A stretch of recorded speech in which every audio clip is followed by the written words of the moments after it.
So just in case anyone is in the wrong room, we're here for future-proofing women's success. It's going to be a panel discussion, but we're going to make sure it's very open and collaborative, and make sure if anyone's got any specific questions that we make sure we've got time to get to them. And we're also going to try and do a bit of kind of informal yet structured casual networking at the end. It'll be good fun. You'll love it.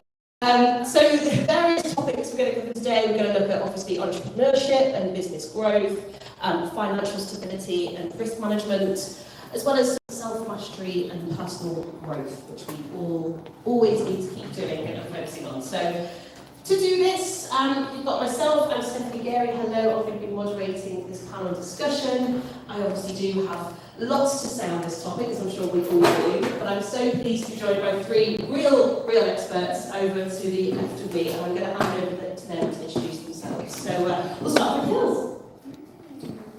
Hello everybody, so I am Hills Chris, the business alchemist, and I'm a business energetics strategist and up-level activator. So I help established, soulful, ambitious coaches and healers to really reposition their business. They might be going through a transition, they might want to pivot, but whatever's going on for their business, they want to up-level what they're doing. And that journey starts with personal growth piece. So this wasn't always what I did in my business. I've had my business 10 years, and my background is business marketing, but when I started my business, I did personal growth, and it was from a personal passion. It was my own healing journey, and then I retrained in various different modalities. When I started my business, I worked with women a lot, so I've been working with women on the deeper, stuff underneath, like the stuff inside, the self-belief, self-worth, imposter syndrome, all that stuff for 10 years. And yeah, it was about 7 years ago I realised that all the stuff I was helping women with, and I was working with a lot of business women, was really the stuff that they needed to shift their business and their marketing. So things like, as an example, working on self-worth will directly affect pricing decisions, how much money you feel you can make, right? So I sort of brought it all together about 7 years ago, and my business has been through a few iterations, let's say, over the years.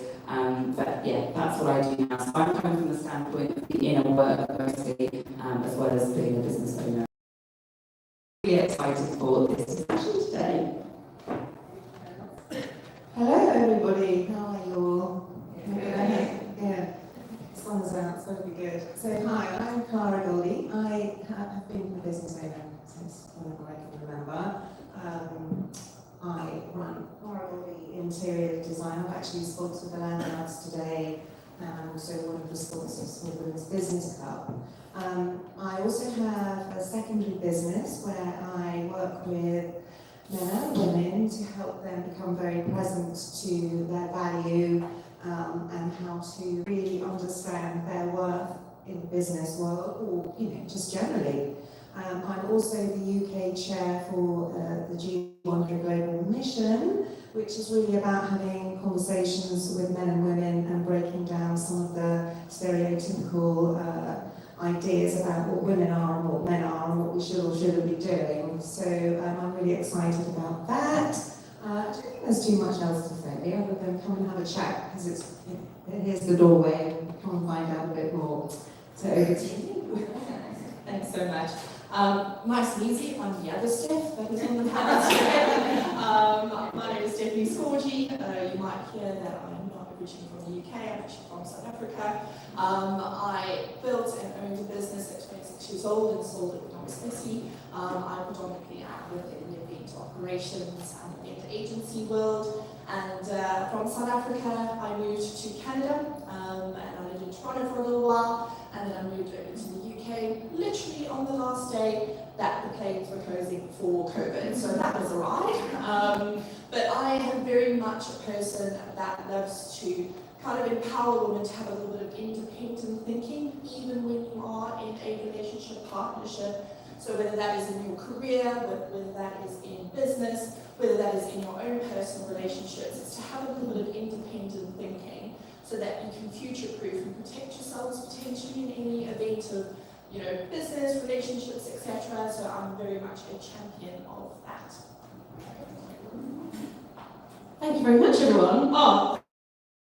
so much to get through. We could probably spend the whole afternoon chatting all together in this room. But very aware that there were two panel discussions to choose from today, and one is very much focused on the business side, which is where we are, and one is the more kind of holistic and wellness element, which is on the other side. And I know everyone's very interested in both of those topics, but we are really going to focus on the business side of things in here today. So just so we can kind of get the tone right, I wanted to do a quick show of hands, please. We'd love to know who in this room already has what they would consider an established business themselves. Oh wow, most of you. Perfect. Okay. Probably this will be the rest of the hands, but let's just double check. Who's in the kind of early stage of starting their own business or just got an idea at the moment? Okay, perfect. Great. And then is anybody not working their own business, maybe they're working part or full time for another business, and they just wanted to come here to learn about improving their career there? Perfect. So we do have a mix of all three. Obviously, leaning one way rather than the other, but we're going to cover as much as we can on all three of those topics. So thank you so much for getting those hands up. All right, well for those kind of early in the stages starting out, why don't we cover what the key questions to be aware of when we're starting out? What do we need to focus on? I'm going to go to you, Cara. Okay, so key question, and I think this applies to wherever you are in your business journey anyway, is to know who you're targeting your ideal client towards, making sure that before you get going that you've established a kind of a base of customers that will take your work, so that you know that when you leave your job or your comfort zone, that you're actually, you've got those kind of potential clients lined up. I think that's absolutely key before making the big jump. And you can be doing that in your spare time when you're working. Is really researching whether what you're wanting to offer, whether it's a service or a product, is actually needed or wanted. Because we all have these great brainwaves of ideas, and we think, I'd love to do blah blah blah. But actually, your actual audience, that might not be what they want and what they need. So I think it's also about bringing and it's a lot of the work that I do, is bringing your high value skill set to understand how you can help your client with your product or your service, and getting the cheerleaders around you before you make that jump. It's really, really important, hence Women's Business Club, to have a really strong network of men or women around you that can refer you. It's so important in business to have a really strong referral network, and I think the big mistake that a lot of businesses make is they think they can do it on their own, which, yes, you're the business owner and you've got the idea, but you still need that strong network around you. And I think you'll find that most successful businesses have a really strong core team around them to help them. So I think little steps, but and the other thing is, and probably you'd agree with this, I'm sure you'd all agree with this actually, is to make sure that you've got a bit of a nest egg or savings pot around you, because you might be filling your pipeline for the first 3 to 4, maybe 5 months, but you're going to find, as we all do in business, that sometimes those sales pipelines can dry up. So you need to be able to buffer those moments when you've come away from your safety net. I would think those are really key things, but keep your marketing going. There's lots of ladies in the room that have great marketing, so even if you're budgeting a little bit, just make sure you're being visible all the time. It's so important. Anybody else? I think something that's really important to have a think about, because you can get so caught up in the day-to-day runnings and being so involved in the business, is to actually take a step back and have a look at what is your strategies and what is your intentional growth. You can do that right when you're starting off a business, or when you're 10 years in, when you're 15 years in. It's really making sure that you take that point where you have a look at your intentional growth and say, okay, this is where I am now. Where do I want to be in 5 years? Where do I want to be in 10 years? And to kind of give yourself a little bit of a mental keystone moments so that you can work towards it, because often when you are well within your businesses, you sometimes are so focused on the day-to-day running that you don't actually need to look at the future and what that looks like. and also keeping the mindset of being able to be fluid. Because what you start off with might not be where you are at the moment, might not be where you are in 10 years, but it's important to keep that fluid mindset and to be able to have a look at things and say, right, is this a pivot moment? Do I need to pivot? Do I need to re-look at where I'm going? And also, when you might be starting off, those are really important fundamental times where you're not necessarily, at risk or maybe financial risk, etc. So those are good times to be able to be like, oh, I've tested the market at this, and what I thought it might be is not actually what it is. Use those moments to pivot, and don't be afraid to pivot. It doesn't mean that your original idea was a bad one. It just means that you now have more knowledge in order to grow that. Yeah, I'm going to expand on that because I think whatever stage you are in business, you have to treat it like an experiment, literally. And yes, we can make a plan, right? I love planning, but you're evolving, you're changing. The online world has changed. Even in the last year, things have changed. Marketing that was working a year, 2 years ago, isn't working now. You have to stay current, you have to stay on the forefront, you have to learn, you have to keep getting that support. Because, yeah, you're evolving. And the other thing I wanted to add is that you are your business, you are involved in your business, right? The men can do the business from up here, where they're just like logical and they'll just figure out a gap in the market and fill that gap, right? We have to be led from the heart and from down here, right? We have to be led from everywhere. And that's a gift, that's such a gift for us to be really part of our business. I love how we really bring their unique magic through every part of their business. So that little idea that you've got, that little nudge, that little niggle where it's like, oh, but it could be this, like follow that, because that's where the juice is. If that's where your passion is, that is probably how you're going to make money and how you're going to be a successful business owner, rather than doing the logical, this is how it's always been done. The time for that is over.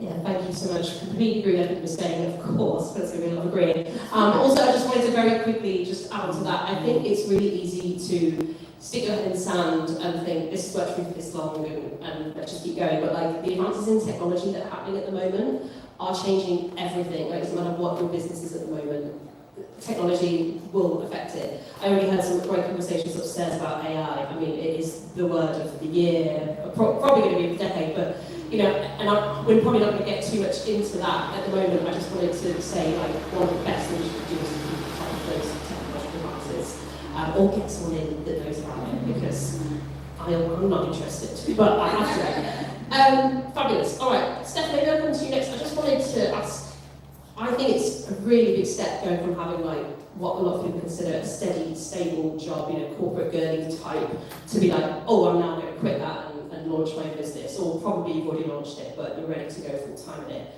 This is obviously something that you've got a fair bit of experience in. So what do you think are the most important factors to consider before taking that leap, please? So I can kind of go twofold on this. So the practical side of me and the business side of me will always say, as much as you've got the decision, make sure your decision at that point in time is not necessarily emotionally driven.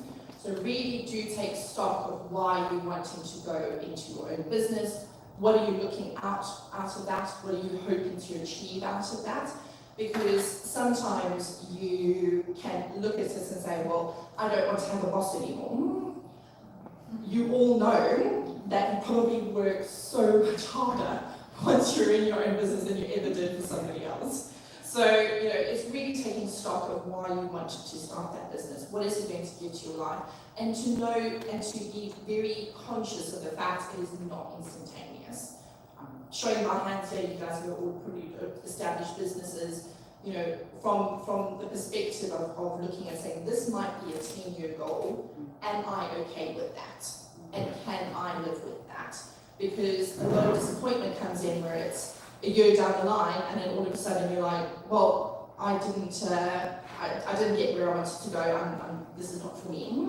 And so another really important side from what I would say an emotional, a mindset, a health and wellness kind of aspect, is to really take your time to potentially find your sounding boards around you. So that might be somebody that is that you look after within business, that might be somebody within your family, or whatever it might be, you should need that support when the going gets tough. And you're going to need that sounding board to go back to and be like, I'm faced with this, because sometimes entrepreneurship can be a very lonely journey. It can be like, I'm so in the thick of it, I don't know where to go. And so it's really important, I think, to, when you're still within your kind of corporate world, where you do have that safety net, really start building up, who will I be able to kind of have as a mentor? Who do I look up to? What can I potentially attend as a course leading up to it? So that when you still have the safety of your corporate life, in terms of, when I say safety, that's usually financial safety, because a lot of people, the biggest kind of step for them is taking that financial risk. It's really making sure that you have utilised the time and the runway that you have to open up a business, by utilising it to actually start growing already when you do still have that safety of that corporate.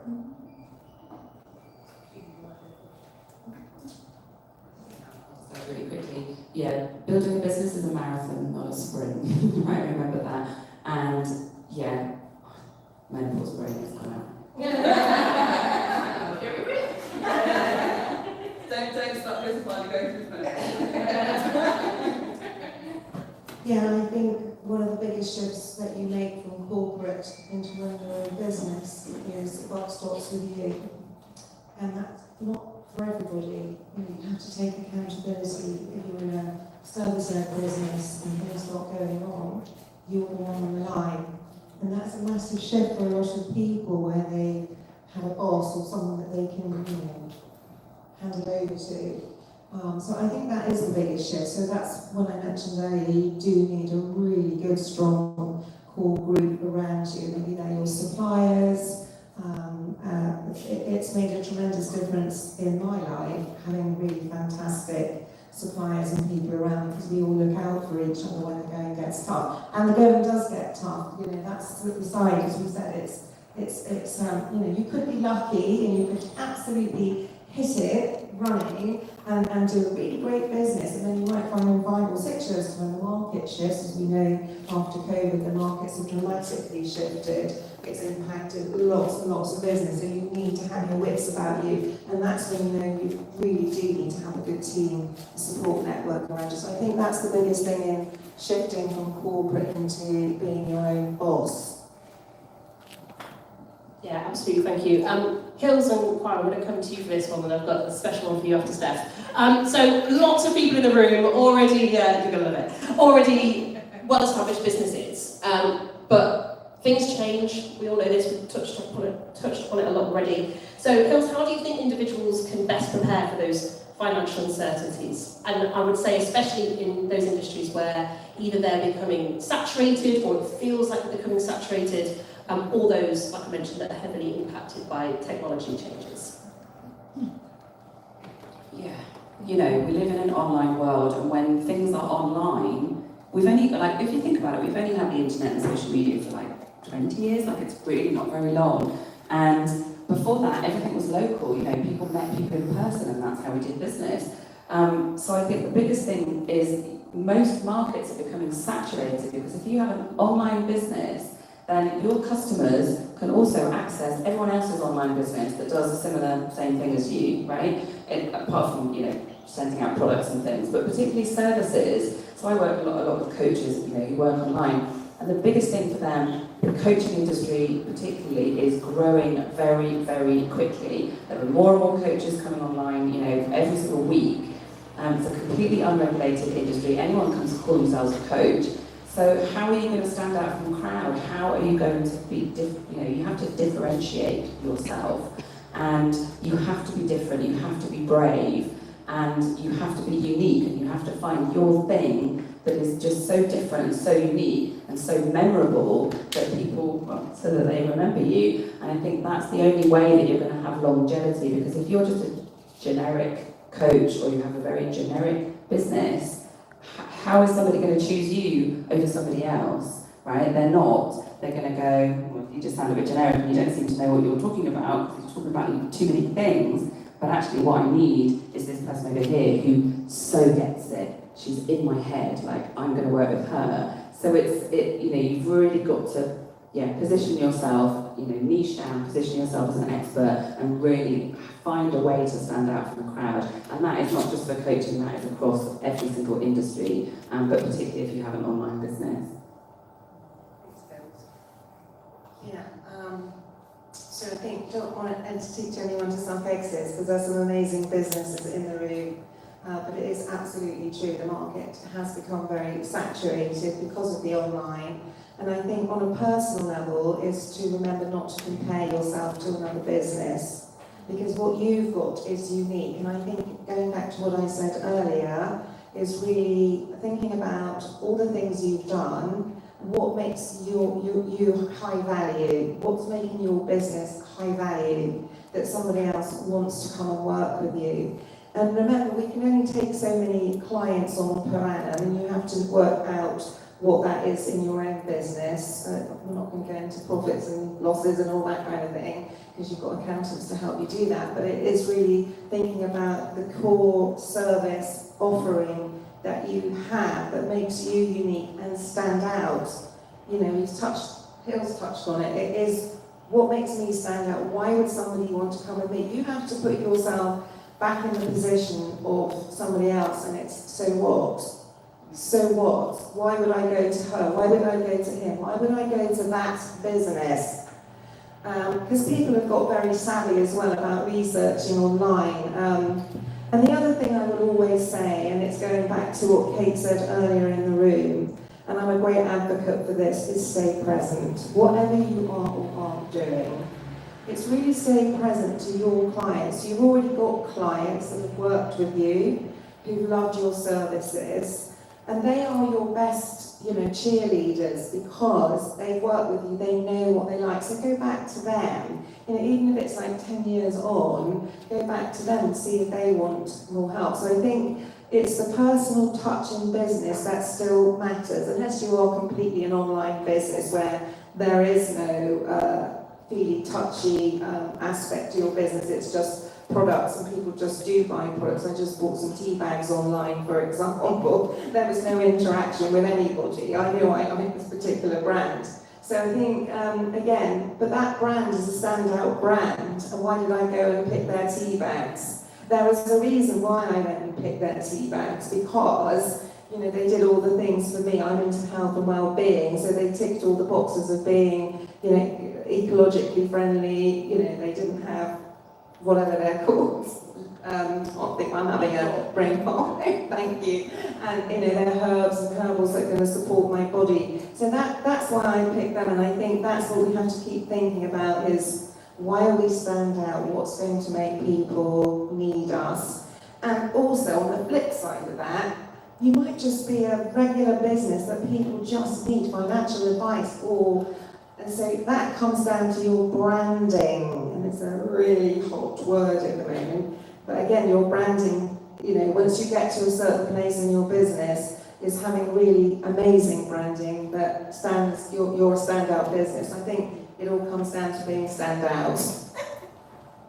Thank you. Yeah, absolutely agree. And it's got me thinking, maybe show of hands again, who thinks that getting that brand and that storytelling out is now more important in terms of marketing than anything else? Yeah, but it's so hard. Who has got time to making all these reels and long LinkedIn posts and stories and stuff? And maybe some of you in here, your business is marketing, and we need you. It's just so challenging. I don't know how some people get what their business actually does done from all the time they spend on social media. Probably they have something doing for them, but I mean, if anyone's got any great tips, we'll chat about them. Yeah, perfect. We'll all come and talk to you afterwards. Thank you so much. Exactly. Let's just ask one more question around the financial part of things, because I do think that's usually the biggest blocker to people, taking that leap or getting the most success they can, and then it might move on to the personal growth element. So Steph, you built, scaled and sold your own events company, Brava. Could you share some of the pitfalls and challenges that you faced along the way that we can all avoid, please? If there is anything that you take away from today, if you don't really have it, is invest in a financial advisor. There is no way on earth that we're all experts in everything that our business needs. And if I look at my personal story, I started off, didn't have a financial advisor and started getting really successful. About a year in, that is when I brought that person in, because they will be able to look at the health of your business. Your financial statements are your health of your business, and they can easily pinpoint where things are going wrong, things that you might not know or might have not already registered, because they can see trajectory, and that is what you need. When you're so involved and you're in the mindset of your business, it is really hard to sometimes look at trajectory. And if there is anything that you can kind of get from yourself, even if it is just to get an hour consultation with a financial advisor, that is something that I would say is an imperative investment into your future.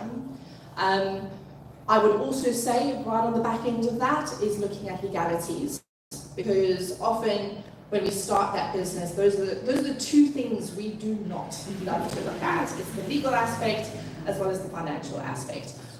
Many of us that start businesses love it because we get to be creative, we get to grow something, we do all that. Not many of us start businesses because we really love to look at profit and loss, especially loss. So from my side, that would be the two key points where you need to invest. And that doesn't necessarily mean just at the start of your business. That can be 10 years, 15 years down the line, when you're looking at it and saying, right, if you do want to start having a look at an exit strategy, know that that is usually a 2-3 year minimum planning that you have to look at. So when you want to do that, that is when you can start building that in. So yeah, from my side, financial advisory, legalities as well. When you're starting a business, also very worthwhile to potentially pay for just an hour with a lawyer, so that they can explain to you what of all the different types of businesses that you can open, so LLCs, etc. And because that really affects you down the line more than you think it did when you first started a business. So understanding what that looks like. Also, what I would highly suggest is to try and own as much of your business of yourself, because it is very, very alluring when you start growing that people want to, oh, I want to buy a part of your business, I want to buy a part of your business. You do start eventually losing some of your voice when you do start sharing that. Some people want to do that because that's a part of their exit strategy. They want to be able to kind of start selling the business or piece by piece. But just know that that was something that I was approached with very early on.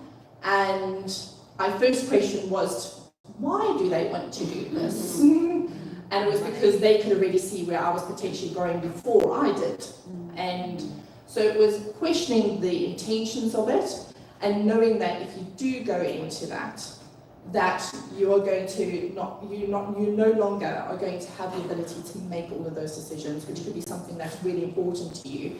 As entrepreneurs, that's almost one of the number one things that we love, is the ability to be able to make those decisions and plot our career growth. So when you are looking at those kind of key elements, what I would say, invest, it's worth it. Find the best that you can, whatever is the best that you can afford, and really do take the time to look at that.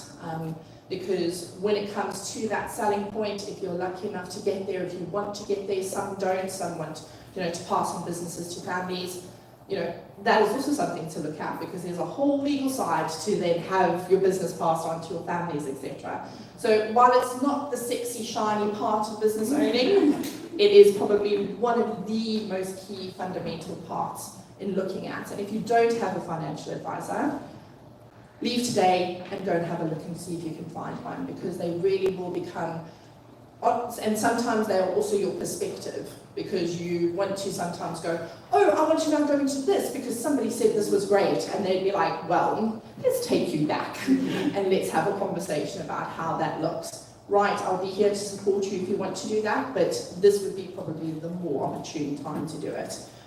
It's not sometimes the things that you want to hear. I've had a lot of conversations with my financial advisor where I just feel like, you just don't want me to do well. And he's like, no, technically not my role. So from that side, it is really important to kind of do invest in that. And that is not only from your business side, that is also from your personal side, because when it comes to selling your business and how that potentially affects relationships, how that potentially affects your future opportunities to own business. I mean, a great example of that, I had an opportunity to sit down with Jo Malone, and I was, at that point in time, I was completely shocked to find out that she can't even use her own name, because she sold it to Estee Lauder, and that was a part of it, that she couldn't actually trade as Jo Malone or use her name on anything. I think it's just run out potentially because she's just launched Jo Loves. So she's been able to use that, but she cannot use Malone anyway. So those are the kind of key things that she wanted. And she said that was one of her biggest regrets, is that she is actually she lost her identity a little bit in that sale. So kind of key points to think about when you're kind of looking at your business growth, where you want to go, and if there is an opportunity to sell, what does that look like? Yeah, very good. Yeah, so just a quick one on that, because I think you've covered quite a lot there. Thank you.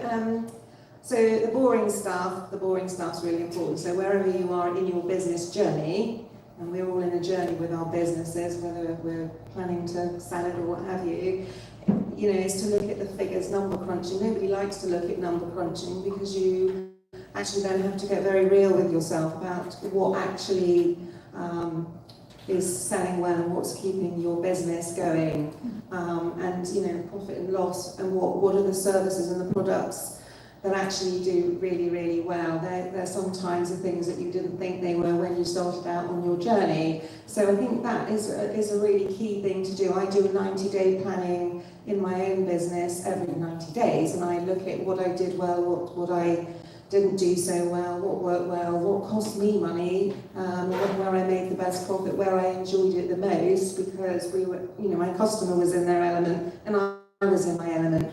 I think the pitfall is in business, particularly with women, is to overgive, and the vanity side of that is, the shiny object side. And I think really in business what men do brilliantly well is they stay very focused on the boring bits as much, and they don't worry so much about all the shiny stuff. So I've been in a very male-orientated business. I have taken a lot of lessons from watching how men do stuff. Don't forget they've had hundreds of years of advancement, so don't, we're all women here, but don't throw the baby out with the bathwater, because men do some things brilliantly well, and so I would say definitely look at that. I also would say there's some brilliant coaches. I don't know if they're all in the room today, but get a coach or a mentor that has the experience of your type of business. Make sure you get a really good coach, because what they will do, or a business mentor,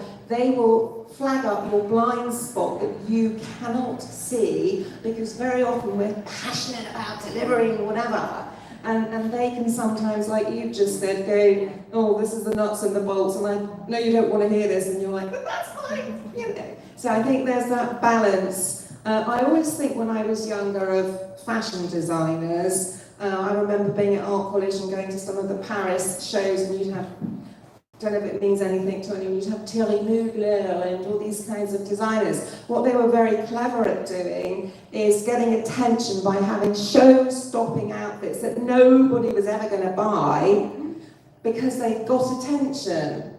And so sometimes we have to do a little bit of that to get attention on our business, but actually our real business is the stuff that, Anyway, enough said. Thank you very much. Almost booed when you were picking up men then, but I stopped myself. No, really valid points. Now, look, we started a little bit late, and I want to make sure there's time for questions and a bit of networking. So this may well be my last official question. Hills, but I wanted to come to you because it is super important. We've talked a lot about the kind of functionality of business today, but having that self-confidence to persevere is super important, and it, again, can change no matter how far along down the business line you are. So, Hills, maybe just some thoughts from you on what are some of the common blocks or barriers that we women face and how we can overcome them to future-proof our business, please. Yeah, 100%. It doesn't matter where you are in your business journey. I think this stuff is relevant because as you get to new levels, the more stuff comes up that might block you. So I think that one of the biggest things that I see with clients is feeling not good enough. Right? Who here has ever felt not good enough? And if you're not putting your hand on, I don't believe you. Or you're not stretching yourself, because as soon as we try and do something that is new, that is out of our comfort zone, that is different, that is an up level, it's going to come up, right? It's going to come up. It is completely normal and natural. What we don't want to do with that is self-flagellate and self-judge, right? Know that that is completely normal. Expect it. Right? If it's not there, you're probably not pushing yourself. Like, really, if you want to get out of your comfort zone, you want to really change what you're doing, make friends with that voice. Make friends with that voice. And then, of course, there are ways that you can move beyond that. So I think feeling not good enough is probably the number one. Related to that, self-worth is a big one that women seem to struggle with a bit more than men. You could look at the whole patriarchy and all of that, I won't get onto that rant, but, we've been squashed down for a very long time, and it's only really been the last 50, 60 years, really, that we've been empowered, that we've been able to vote and have our own bank account and all of those things. So it's relatively new to us, and it's very new to our nervous systems, because our nervous systems are very old, and they haven't evolved to meet the challenges that we have these days. And especially online, it's such an unnatural format for connecting with people that our nervous system hasn't caught up yet. So we really have to work on managing our nervous system. And the other thing is managing your energy as well. I was talking to someone earlier about, she was saying she's got a part-time job and she's trying to start her business. And I was like, make sure you're bringing your best energy to your business, right? Don't have the 2 days that you work in your business as what's left over when you've done everything else. And no matter where you are in your business, you have to bring your best energy. And how you do that is to clear those blocks. Self-worth, self-trust, self-belief, imposter syndrome, confidence, whatever you want to call it. There's going to be something that tells you it's not safe to be visible, it's not safe to put your prices up, whatever it is. It's often a nervous system thing, as I shared, but there's so much work to be done around that. But I think the biggest thing is just knowing that is really normal, that there's nothing wrong with you. It doesn't mean that what you're doing is wrong. It doesn't mean that the decisions you've made is wrong. It just means that you are stretching yourself beyond your comfort zone and you're doing something that's new and exciting and different. And so I just think the consistent work on what I call the inner up level is just so important, because otherwise it can stop you in your tracks and it can cause you to waste a lot of time, days, weeks, sometimes longer. You think about the ideas that you've had, that you've been sitting on for months, maybe even years. The reason why you're sitting on it is not financial, probably, it's fear, it's something else. So if you want to go out there and be a big success or whatever success means to you, then absolutely the inner stuff is number one, super important. Yeah, what lovely note to end on. Thank you so much. I would love to just do a quick, we'll pass the mic around again just so where people can find us if you want to chat to us. And then I'm going to try something, bit of an experiment here, hopefully it goes well. I would love for you, once we're finished, to turn to the person next to you or little groups and just speak about maybe what has been your biggest takeaway from today, or what is your biggest focus for the next couple of years. Equally, if you've got any questions, just because I feel like there might be quite a few and I want to make sure we get to them, just come up and talk to us. We're really happy to keep chatting. So 2 different options there. But so I'm Stephanie, I'll try and connect with you on LinkedIn. But Hills, where can people find you? Yeah, LinkedIn is my number one, so my name is Hills Crisp, and also in your goodie bag that you'll take away, there's a card from me, so you can scan the QR code. I've got my website on there as well, and you can book a free unique magic ignition call with me if you want to bring more of your uniqueness into your business. Well, thanks everybody for turning up today in this weather. So I can be found on the back of the lanyard. There is a upcoming training probably in January now, which is for 3 days. So you can express an interest in that on the back of the card. I'm on LinkedIn, Clara with a K, Goldie. I've also got a Linktree, which is Linktree Clara Goldie with a K and Goldy. and also can be found through the Business Club. So yeah, if you want to come up and have a chat about my offerings, I would be delighted to talk to you. Thank you. I don't have any fancy websites for you. They can just find me on LinkedIn. It is Stephanie Garey, and it is Scorgie. It's a little bit of an odd last name. You can respell it, you can come grab it from me. But yeah, you can find me up on LinkedIn. Yeah, thank you so much. And I'm serious, we'd love to keep chatting. I feel like there's going to be a lot of questions, and maybe not all relevant to everyone. So just come up and ask us, let's keep the conversation going. And I think it's lunchtime. Brilliant. Can we get a round of applause, please?